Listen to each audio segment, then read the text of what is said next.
I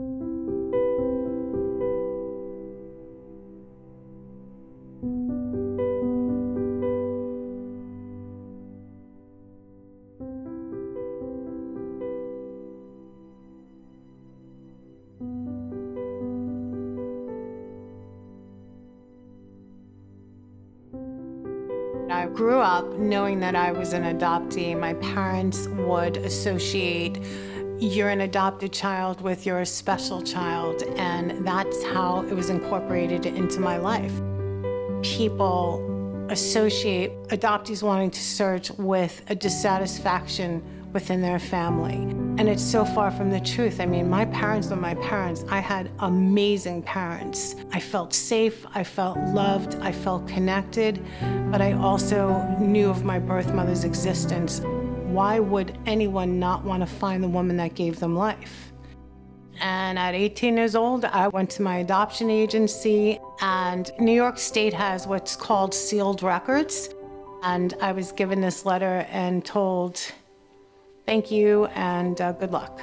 I spent years calling tons of people, doing everything that I, as a non-professional, knew how to do, and it became discouraging year after year without any results.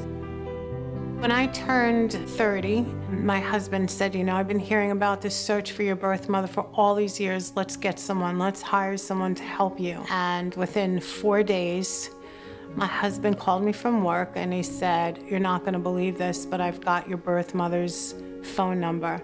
I'm leaving work, don't do anything. I said, okay, click, boom, got the phone number, dialed it. And there, I couldn't wait. I get her on the phone, I say my name, and I said, you're my biological mother. She said, no, I'm not. I said, yeah, you are. And she said, no, I'm not. And I said, you know, talk to me. And she said, why are you doing this? She said, are you selfish? Are you greedy? Why are you doing this? And I was like, no, not at all. I just wanted to talk to you. And she said, well, I'm really not interested. Fine. I said, you don't want to know me. That's fine. Tell me who my father is, and I'll move on. She said, oh, you'd like to know who he is? Your father was my father, and I hope you enjoy knowing that, and hung up the phone. After that really difficult call with my birth mother, I started having anxiety, which I never experienced in my life. I started cutting out my family and my friends.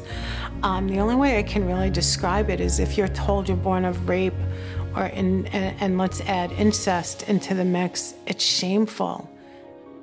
I decided that I'm not going to accept what she told me. I'm going to get to the truth. And so I started getting involved with a support group, which was my lifeline to getting through this.